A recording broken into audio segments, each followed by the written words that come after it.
All right, ladies and gentlemen, please keep that warm applause going for your next comedian. Give it up for Riley. Give it up for Riley Burke.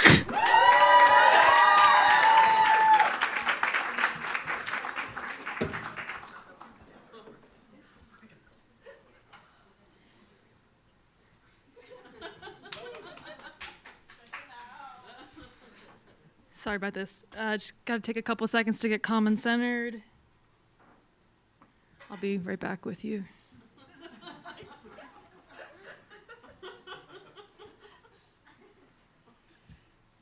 Just got to do some light reading here.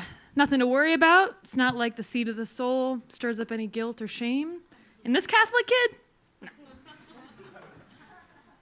In fact, I'd like you all to turn to page 136. We're going to do some of this light reading together. Acknowledging an addiction. Accepting an addiction is acknowledgement that a part of you is out of control. The personality resists acknowledging its addictions because then it forces it to choose to leave a part of itself out of control or to do something about it.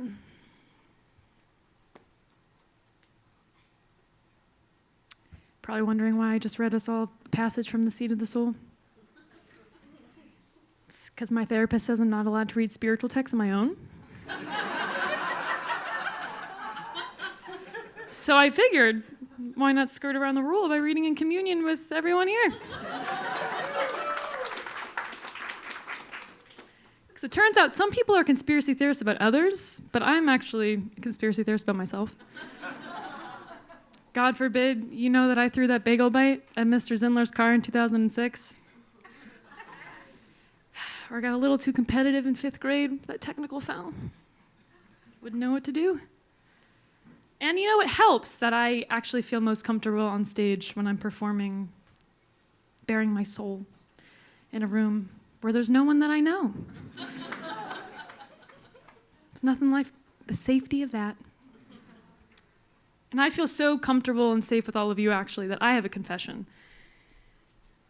And that's that I suffer from addiction, which I'm sure no one in this room can understand. And that's, I'm addicted to overthinking. God, it feels so good to come out.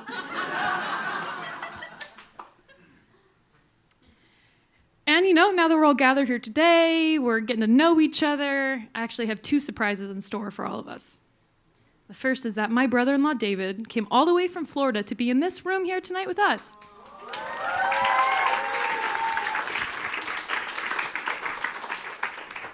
Do you mind being David?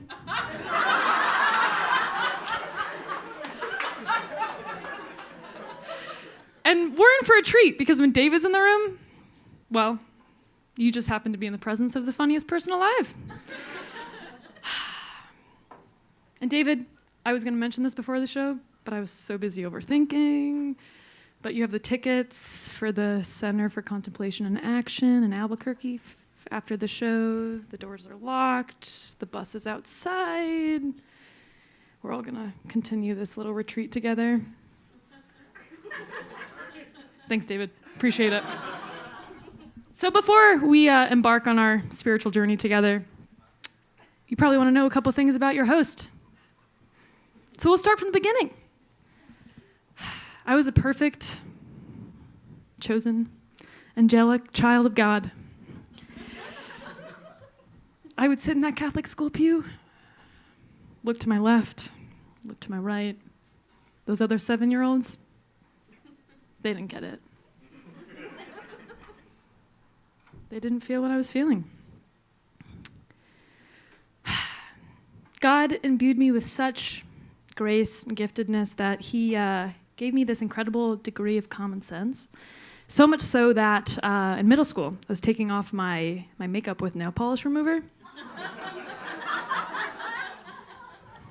Start with the left eye, writhing in pain.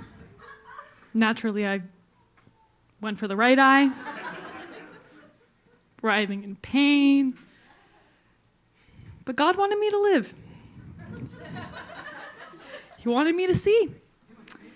So he came down in the flesh, as my best friend Abigail's dad, who happened to be an ER doctor, who flushed my eyes out and restored my sight. And with that, I just want to say that I'm so humbled and grateful to be on this stage in a room full of mere mortals. I cannot wait for us to continue this together for the next couple of years, with David leading the way. And with that, I'm Jesus Christ. I mean Riley Burke. Thank you all.